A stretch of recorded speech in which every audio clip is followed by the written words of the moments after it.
आज आपके गांव में आना हुआ है और ये एक संयोग है कि आपके इस इलाके को भी सराज कहते हैं। तो आज इस पार के सराजी और उस पार के सराजी सारे इकट्ठा हो गए।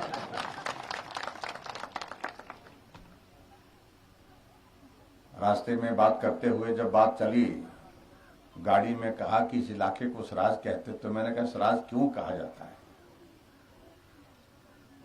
एक सिराज ऐसा एक शब्द जिस शब्द में बहुत पीड़ा होती थी, यानी कि सिराज का अभिप्राय होता था पिछड़े हुए लोग, पिछड़ा हुआ इलाका जहां बहुत सारी समस्याएं, लोगों में जागरूकता नहीं, लोगों को जानकारी नहीं। इसलिए कहीं शहर के इलाके में जाते थे तो हमको इस बात को सुनने के लिए विवश होना पड़ता था कि आ गया सराजी। अगर किसी की भावनाओं को ठेस पहुंचाने की अगर बात होती थी तो सराजी कह करके ही इतना ही काफी हो जाता था, वो बात दिल को लग जाती थी।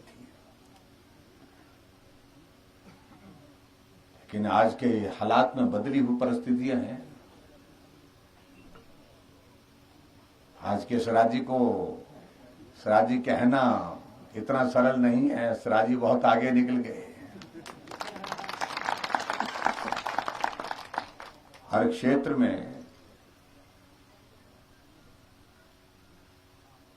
आपके इस विधानसभा क्षेत्र के इस इलाके के लोग हैं, डॉक्टर्स हैं, इंजीनियर्स हैं, अधिकारी हैं, कर्मचारी हैं, फौजी हैं।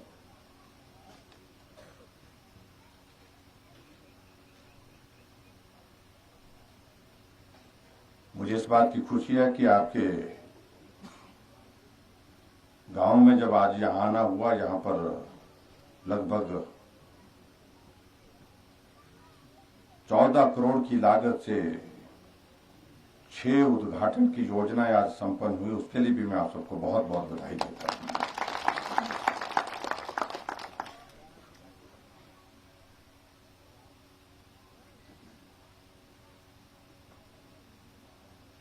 जब हम रामपुर से आज आ रहे थे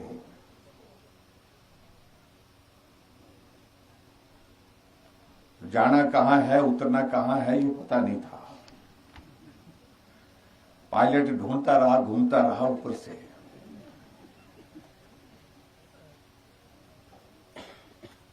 लेकिन आखिरकार बहुत नीचे एक जगह दिखाई दी जहां मैदान जैसा दिखा।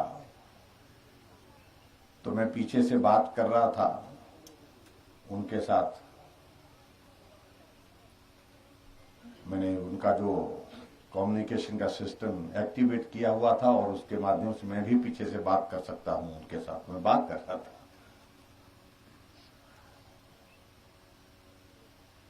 तो मुझे कहने लगे कि ये तो बहुत नीचे है, जाएंगे कैसे इधर? मैंने जैसे लोग जाते हैं वैसे चलिए, आप भी घूम घूम करके चलती है। 3 चक्कर मारने के बाद आखिरकार हम उतरे। लेकिन नीचे जब पहुंचे तो देखा हमने कि ग्राउंड बहुत अच्छा है, सुंदर है, जगह भी सुंदर है, लोग भी अच्छे हैं।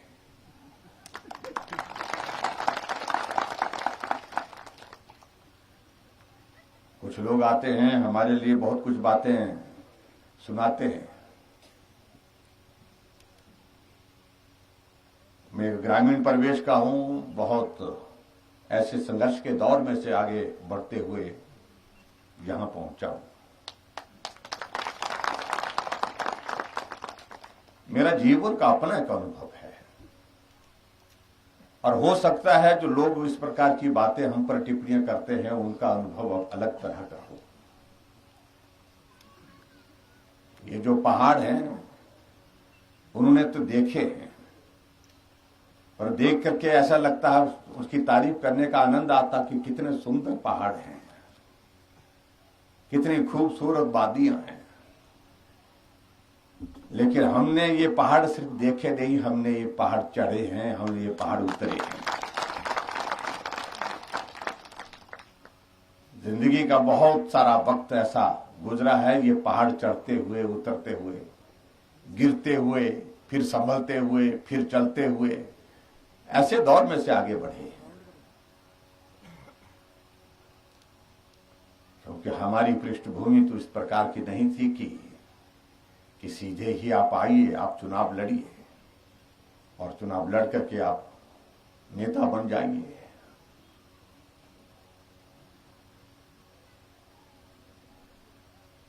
कई बार मैं देखता हूं कि इस प्रकार की टिप्पणियां कुछ लोग करते हैं। मैं उन सारी बातों में जाना भी नहीं चाह रहा हूं, छोड़ देना चाह रहा हूं।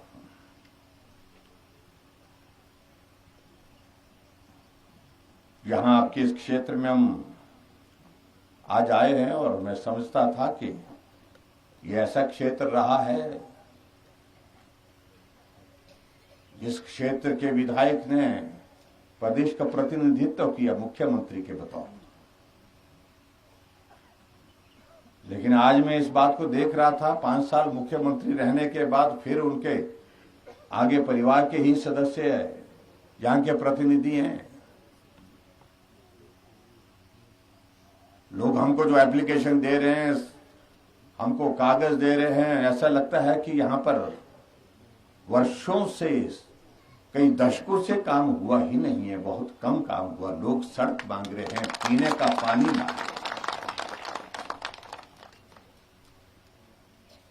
और इससे पहले मैं रामपुर गया होता आज, और वहां के तो वो राजा थे, उस रियासत के राजा थे, और एक बार नहीं अनेक बार रहे। उनको इस बात का बहुत ज्यादा कुछ उनके परिवार के लोगों को कहने का आनंद आता है कि हम इतने समय से रहे हैं। मेरा कहना है कि कौन कितना लंबा समय रहा ये महत्व का विषय नहीं, किसने योगदान क्या किया, काम क्या किया, ये ज्यादा महत्व का होता है।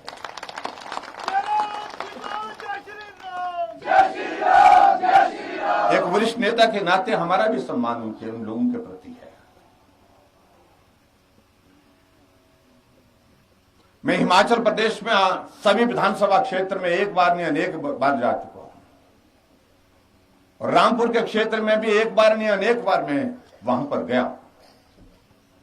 लेकिन अगर रामपुर जब जाता हूं, सबसे ज्यादा अगर कहीं सड़कों की मांग, पीने की पानी की मांग, सड़कों को ठीक करने की मांग, रास्तों की मांग, बिजली की मांग अगर कहीं आती है हिमाचल प्रदेश में, तो वो रामपुर में आती है। इतनी सारी रिप्रेजेंटेशन हमको मिलती है, पूरी की पूरी जो है वो ढेर सारी रिप्रेजेंटेशन मिलती है। और इसका अभिप्राय क्या है? वहां तो काम होना चाहिए था, वहां तो कुछ बचना ही नहीं चाहिए था किए बिना।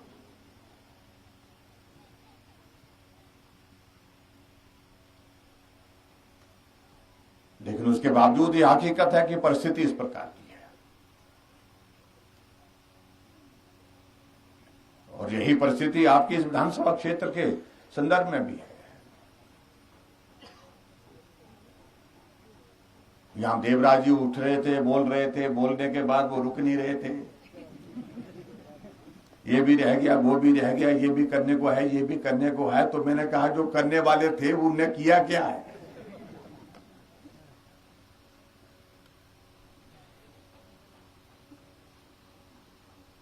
देखिए, एक बात को लेकर के मैं बड़ा साफ कहना चाह रहा हूं, हर चीज का एक दौर होता है, एक वक्त होता है उसका। एक वक्त था, वो गुजर चुका है, वो आज नहीं है। कांग्रेस पार्टी का मैं जिक्र कर रहा हूं। उस पार्टी का एक दौर था, आज वो दौर नहीं है भाई। आप अच्छी तरह से इस बात को समझ लेना। आज रात को भोजन करने के बाद, रोटी खाने के बाद थोड़ा सोच लेना, सरहदी आए तो उसने क्या बात कही है। पूरे देश में खत्म हो गई है, हम उसको क्यों ढूंढ रहे हैं? जिसका भविष्य पूरे राष्ट्र से समाप्त हो गया, दुनिया से खत्म हो गया, देश से खत्म हो गया। उनके राष्ट्रीय नेता जमानत पर है।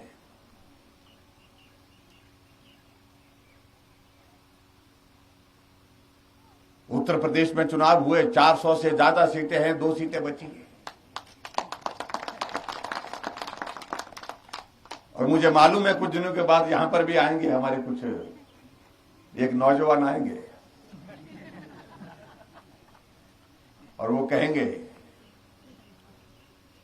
लोकतंत्र है, उनको भी अपनी बात कहनी है, हमें उनसे कोई आपत्ति नहीं है, ना उनके परिवार से कोई, ना उनकी पार्टी से कोई आपत्ति। जब पार्टी बची नहीं है, इसका दोष हमको मत दो भाई, ये खत्म हो गया काम। ये पूरे देश में विदाई की शहनाई बज गई है उनकी। मत करना इस काम को, देखेना। और उनको तो एक ही कहिए कि बाबुल की दुआएं लेती जा, या तुझे सुखी संसार में।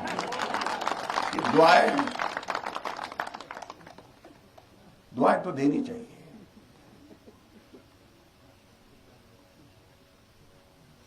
अभी 5 राज्यों में चुनाव था, 5 राज्यों में चुनाव के दौरान ऐसे उछल उछल करके बोल रहे थे, हमारे हमारे हमारे, आगे आगे आगे बोलते। हमने कहा रिजल्ट निकले दीजिए, परिणाम तो निकले दीजिए। चन्नी साहब आ रहे हैं बोलते पंजाब में। तुम्हारे तो चौन्नी बोलते ना गांव में, चौन्नी पच्ची करने, वो तो ठानी करने लगे तो चौन्नी, वो दोनी भी नहीं रही। और रिजल्ट निकला तो चन्नी साहब 2 जगह से चुनाव लड़े, दोनों जगह से हार गए।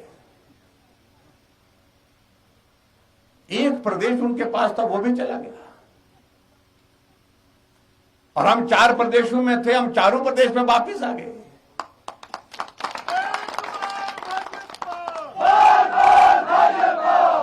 आज उत्तर प्रदेश के मुख्यमंत्री उपचुनाव में जीते हैं, 55,000 वोटों से जीते हैं। उत्तराखंड के इतिहास में आज तक की सबसे बड़ी जीत है।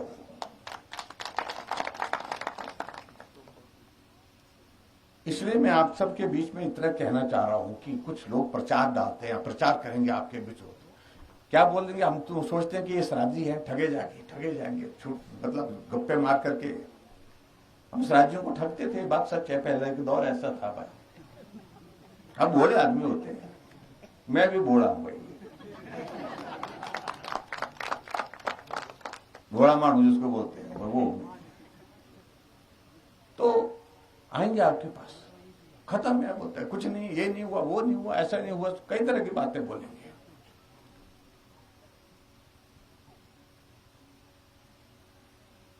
और यहां तो ऐसा बोल रहे हैं कि बस अब तो हमारी पार्टी की, हम तो यहां तो 5 साल के लिए चुनी जाती है सरकार, 5 साल के बाद बदल जाती है। अरे वो तो उत्तर प्रदेश में, उत्तराखंड में भी ऐसे होता था, लेकिन रिवाज बदल गया।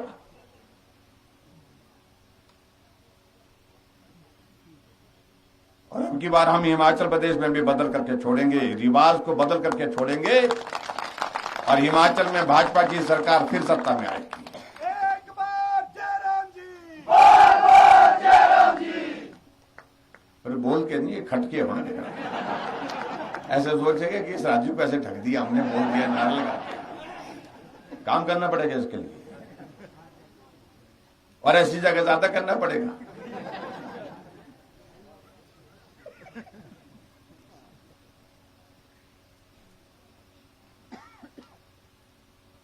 मित्रों, मैं आप सबके बीच में इतना कहना चाह रहा हूं, एक अलग तरह का राजनीतिक परिदृश्य पूरे राष्ट्र के समक्ष आज है। उसको समझने की आवश्यकता है। हमारा ये सौभाग्य है कि इस देश को आज बहुत लंबे अरसे के बाद एक मजबूत नेतृत्व मिला है, जो नेतृत्व निर्णय करता है, जो नेतृत्व जो है वो आगे बढ़ करके देश को एक अलग पहचान बनाने में सफलता हासिल की, जिस नेतृत्व ने। आज भारत की पहचान अलग तरह की है। अंतर्राष्ट्रीय मंच पर एक वक्त होता था कि मंच पर हमारे प्रधानमंत्री जो पूरब में रहे हैं वो खड़े होते थे, लेकिन किसी का कदम उनकी तरफ नहीं बढ़ता था। आज अगर नरेंद्र भाई मोदी जी अंतर्राष्ट्रीय मंच पर अगर कोने में भी खड़े हैं तो सबके कदम जो है आगे बढ़ते हैं नरेंद्र भाई मोदी जी के साथ बात करने के लिए, हाथ मिलाने के लिए, उनके साथ फोटो खींचने के लिए। ये अंतर है। आज देश का नहीं दुनिया का सबसे मजबूत नेतृत्व, सबसे लोकप्रिय नेतृत्व हमारे पास। अभी 4 दिन पहले शिमला उनका आना हुआ और वो कार्यक्रम ऐसा कोई सामान्य कार्यक्रम नहीं था कि शिमला में आकर के सिर्फ सभा संबोधित करने का कार्यक्रम नहीं था। ये हिमाचल के इतिहास में पहली बार हुआ किसी प्रधानमंत्री ने शिमला के ऐतिहासिक रिज के मैदान से पूरे देश को संबोधित किया। पूरे देश के सारे मुख्यमंत्री उस वक्त पूरे देश में उनके साथ वर्चुअल माध्यम से जुड़े हुए थे। 700 से ज्यादा जिले उस वक्त डायरेक्ट जो है, लाइव जो है वो जुड़े हुए थे, जहां पर 17 लाख लोग उस कार्यक्रम को सीधा प्रसारण देख रहे थे।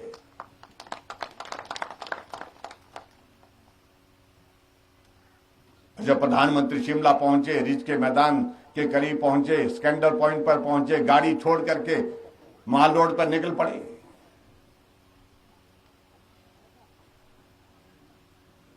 लोगों से मिलते हुए, लोगों से बात करते हुए, स्कैंडल पॉइंट से लेकर रानी झांसी पार्क तक जो है पैदल पहुंचे।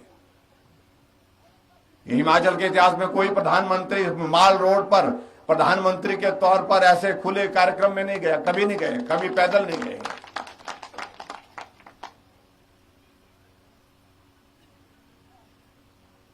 और पूरा देश देख रहा था।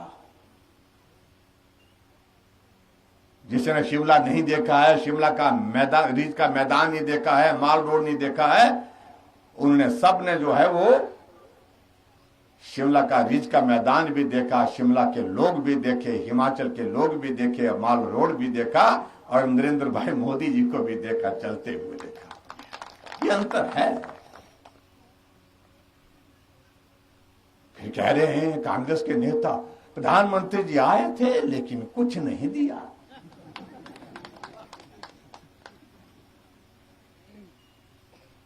वो लोग बोल रहे हैं जिनका वीजा खत्म हो गया पूरे देश में।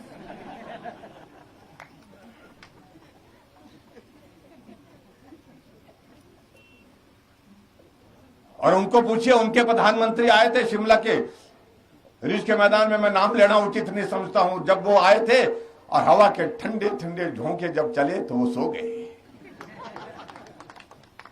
ये भी तो दौर देखा है, लोगों ने भूले नहीं है। इसलिए बहुत सारी चीजें हैं जिन बातों को समझने और समझाने की जरूरत है।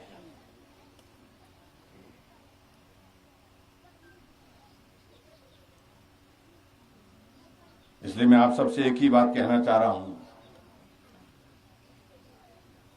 ये जो दौर बदला है, इस बदले हुए दौर के साथ चलने के लिए मैं आप सबसे भी निवेदन कर रहा हूं, आओ साथ चलें, मोदी जी के नेतृत्व को मजबूत करें। डबल इंजन की सरकार चाहिए। इस प्रदेश के हित में वही है जो केंद्र से हमको मदद देने के लिए कोई सरकार कर सकती है, वो सिर्फ नरेंद्र भाई मोदी जी की सरकार कर सकती है, भारतीय जनता पार्टी की सरकार कर सकती है। बिना मांगे पैसे देते हैं, बिना मांगे प्रोजेक्ट देते हैं हिमाचल प्रदेश को, उसके बाद बोल रहे हैं कुछ नहीं दिया।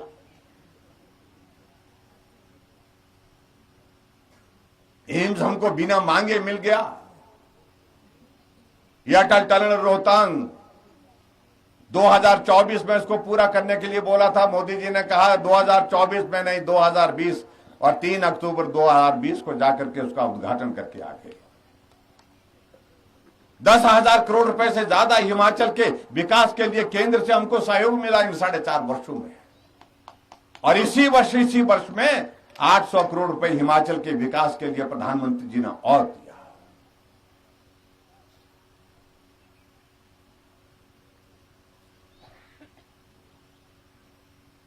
आने वाले समय में आगे की बातें हम आगे करेंगे, लेकिन मेरा आप सबसे निवेदन है कि भाई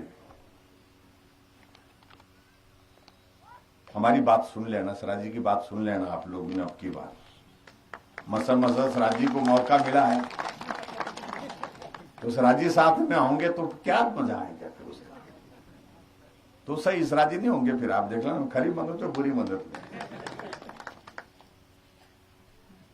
अगर आप अपने आप को मानते हैं कि हम पिछड़े हुए इलाके इसलिए हमको इसराजी कहते थे, हम कम जानते थे इसलिए हमको इसराजी कहा जाता था, हम जो है वो बहुत ज्यादा चतुर नहीं होते थे, सीधे साधे होते थे इसलिए हमको इसराजी कहा जाता है, तो आज सराजी हिमाचल का नेतृत्व कर रहा है। और सब सराजियों से मैं निवेदन करना चाहूंगा, आओ इस दौर को इकट्ठा होकर के हम निभाएंगे और हिमाचल प्रदेश में फिर भारतीय जनता पार्टी की सरकार को बनाएंगे। और सराजी का ये दौर 5 साल नहीं लंबे समय तक चलना चाहिए, ये आप सबसे सहयोग का। मैं रामपुर में आज कह रहा था, मैं कहा भैया चलो अब ज्यादा नहीं बोलूं मैं आपको, आज सुनने आते बहुत लोग।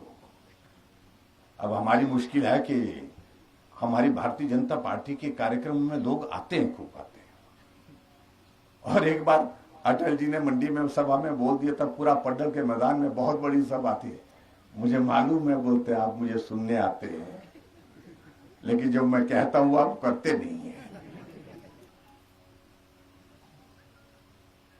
और मैं रामपुर वालों को भी मैं कह करके आया हूं आज,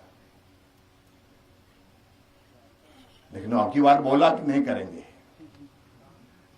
अब की बार मुझे लगा कुछ वहां पर हो रहा है और हो जाएगा लगता है अब की बार। तो इसलिए अब की बार यहां पर भी होना चाहिए भाई, इसको करिए, इस कमी को मत रखिए, यही मैं आपके बीच में कहना चाहता हूं। और यहां कुछ बातों का जिक्र हुआ भाई,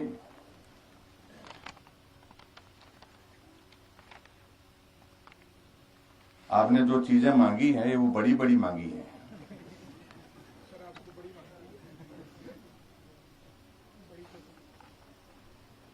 एक तो मैं ये कहना चाहूंगा, जो आपका जो ग्राउंड है मुझे वो अच्छा लगा, वो ग्राउंड। अब हमको जल्दी भी निकलना पड़ेगा, वो पायलट हमको यहीं छोड़ देंगे नहीं तो, क्योंकि शिमला में मीटिंग्स हैं, वही लोग इंतजार कर रहे हैं। मुझे 5 बजे शिमला पहुंचना था। कितना टाइम हो गया? बाप रे, 6 बज गए। ऐसा लगता है कि सराजी के प्रावणे रहना पड़ना है यहाँ पर। प्रावणे बोलते ना आपके। हाँ, एक तो ये कहा गया उस ग्राउंड के लिए, जो उसके लिए कुछ बेहतर व्यवस्था हो सके, और मैं उसके लिए इतना ही कहना चाह रहा हूं कि उसका खेलो इंडिया के अंतर्गत अगर उस सारी चीज के लिए अगर वो प्रस्ताव हमारा स्वीकार होता है, हम केंद्र के समक्ष इस सारी चीज को कहेंगे, तो ये बहुत सुंदर जगह एक बन सकती है, जहां पर बहुत सारे खिलाड़ियों को खेलने का एक अवसर मिल सकता है। और बहुत सुंदर जगह मुझे लगी। हमको पहाड़ में सबसे बड़ी मुश्किल यही है कि खुला ग्राउंड कम मिलता है, अच्छा ग्राउंड कम मिलता है। तो ये मुझे उस दृष्टि से बहुत अच्छा लगा है। तो उसमें इस पर निश्चित रूप से मैंने कहा कि हम केंद्र को इस प्रस्ताव को भेजेंगे और खेलो इंडिया के अंतर्गत इसके लिए बजट का प्रावधान हो, इस बात को हम सुनिश्चित करेंगे, ताकि यहाँ पर बेहतर यहाँ पर सुविधा हो सके। बाकी जहां एक नीचे कहा गया है, जो मंदिर का जिक्र किया, जहां पर मेरा एक बार रामपुर से आ रहा था, मौसम खराब हो गया तो खेत में उतर गया। कौन सा है वो? ओगली। तो वहां पर उतरे थे, वहां मंदिर का निर्माण करने के लिए बोला है, जो आपने कहा कि SGBNL को उसको रिकमेंडेशन दे करके उसके लिए पैसे का उसका एस्टिमेशन शायद बनाया, बता रहे हैं, उसका कुछ प्रावधान करेंगे, ताकि उसके लिए मैं भी बात करूंगा। मैंने लिख दिया, वो जो CMD है नंदलाल जी, उनको लिखेंगे, उसके लिए कुछ पैसे का प्रावधान करें, ताकि उस मंदिर का निर्माण वहां पर हो सके। देवताओं के प्रति हमारी भी आस्था है, और हम भारतीय जनता पार्टी तो हम तो इसी बात के लिए जानते हैं, हमारी 4 सरकारें तोड़ दी उनने मंदिर के चक्कर में। पर अब भगवान राम की कृपा है, अब पूरे देश भर में 18 सरकारें बन गई भाई। तो ये कृपा होती है, और राम मंदिर का निर्माण भी शुरू हो गया। ये भी हमारे लिए बहुत बड़ी प्रसन्नता का विषय है, जिसको हम सोच नहीं सकते थे कि हमारी जिंदगी में ऐसा भी मौका आएगा। वो आया, जब राम मंदिर का निर्माण युद्ध स्तर पर चल रहा है। और इसके अलावा 2 चीजें प्रमुख रूप से और कही गई है, बाकी चीजें हम आगे सोचते रहेंगे, जो करते रहेंगे, जो बैठ करके मैं बात करूंगा आपके सभी वरिष्ठ नेताओं के साथ। एक तो आप लोगों ने बात कही कि एसडीएम की बात कही, यहां पर मैंने शायद 2 दिन के लिए, हफ्ते का बोला हुआ है, 2 दिन हफ्ते का बोला है सुन्नी में बैठने के लिए। पता नहीं बैठ रहे हैं कि नहीं बैठ रहे हैं, थोड़ा हाँ अब मुझे मालूम है ये अफसर लोग ऐसे ही करते हैं।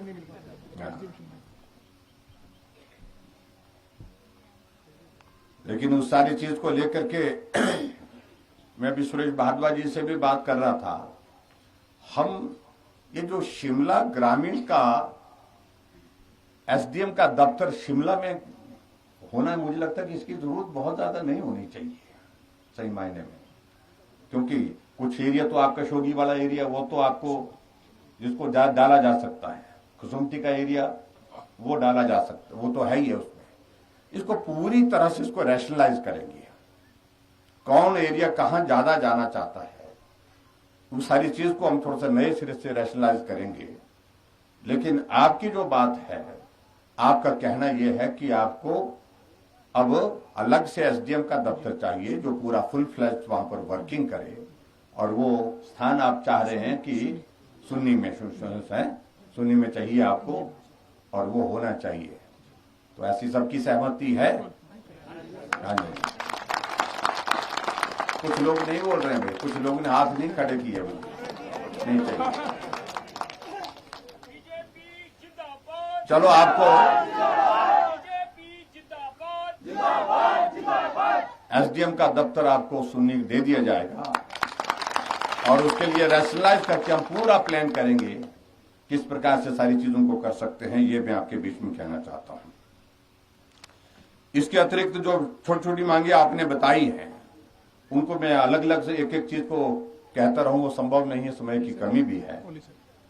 और दूसरी जो बात कही, कॉलेज के लिए तो एरिया बहुत आपका छोटा लग रहा है भाई मुझे।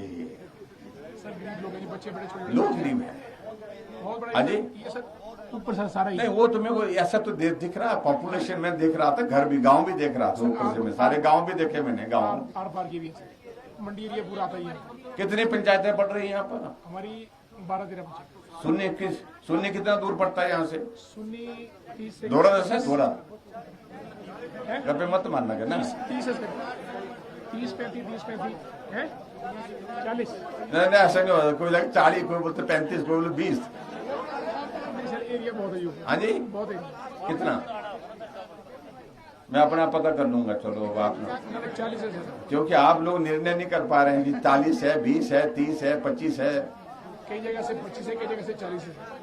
इस एरिया में पॉपुलेशन कितने बढ़ती है? हाँ जी, हमारी सर ये क्लस्टर 30 पंचायतों का पूरा क्लस्टर बना है। लेकिन आखिरकार आप इसको अगर इस कॉलेज की बात कह रहे हैं कि यहाँ बढ़ना चाहिए, हाँ बढ़ना चाहिए, ये इसके लिए मुझे बताइए इसकी पॉपुलेशन कितनी बनेगी? ये तो हमने तय करना पड़ेगा ना कि पॉपुलेशन कितनी है, कितनी पॉपुलेशन होगी। सर जब हमारा कॉलेज खुलेगा, दूर दराज से लोग पढ़ने आएंगे, बच्चे और बच्चियां। अगर कॉलेज होगा, हाँ जी, मंडी के भी है नहीं। चलो ठीक है सारे सर ठीक है। चलो अब आप लोगों ने बात कही है, जी। और आप बोलेंगे कि सराजी मुख्यमंत्री होने के बावजूद भी सराजियों को कॉलेज नहीं मिला, तो वो उचित नहीं है। तो आपको डिग्री कॉलेज आपके यहाँ पर हम खोलेंगे। कहाँ खोलना है? जुलोग, ये यही जगह है। जमीन का इंतजाम 28 बीघा आइडेंटिफाइड, 28 बीघा लैंड है। और वो फाइल सेक्रेटरी एजुकेशन को टेंशन में हो गए सारे साथ में, पर पता नहीं क्या बोल रहे हैं। बोल दो, अभी भी वक्त है। नहीं चाहिए तो फिर मैं कुछ और सोचता हूँ। हाँ जी, क्या चाहिए? पक्का चाहिए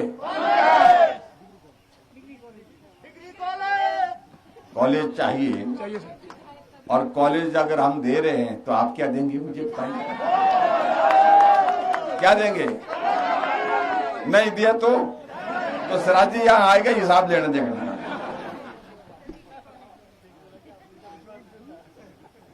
देना भी भाई पूरे हिसाब से तोल करके, लेना भी तोल करके करना पड़ता। तो ये हुआ हिसाब था। फिर आपको बता रहा हूं, मैं कह रहा हूं कि मुझे विधायक चाहिए यहाँ पर, ये इसलिए बोल रहा हूं मैं हर हालत में।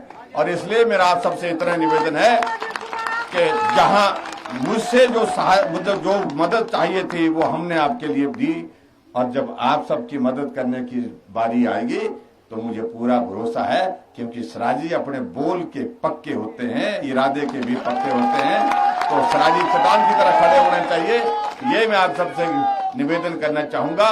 बस इतनी ही बात कहते हुए मैं आप सबका बहुत बहुत धन्यवाद, आज के इस कार्यक्रम में आए। बाकी सारी चीजें जो बताई है उन सारी चीजों को मैं बैठ करके आराम से डिस्कस कर लूंगा।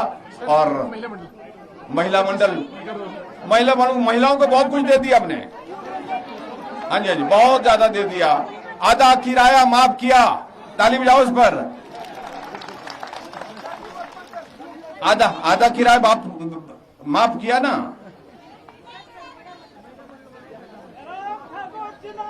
और इसके अलावा जो, हाँ जी, 25 महिला क्या करना जरूरी क्या है? चलिए, आप लोगों ने जो बात कही है, इनने जो महिला मंडल की सूची दे रखी है मेरे पास, उन सभी महिला मंडल के लिए मैं 15-15 हजार रुपए देने की यहाँ पर घोषणा करता हूँ। और बाकी उसके बाद देखना, इस बात को भी देखना मैंने, और युवा मंडल का भी दे देना, आपने दे देना थोड़ा, दे देना, लिस्ट बना करके दे देना, आराम से दे देना। तो आप सबका बहुत बहुत धन्यवाद, और मिलेंगे, बहुत जल्दी मिलेंगे। और आप सबसे मैं एक वादा करके जा रहा हूं, हमने अपना काम पूरा किया, आप भी पूरा करेंगे। बहुत बहुत धन्यवाद, नमस्कार।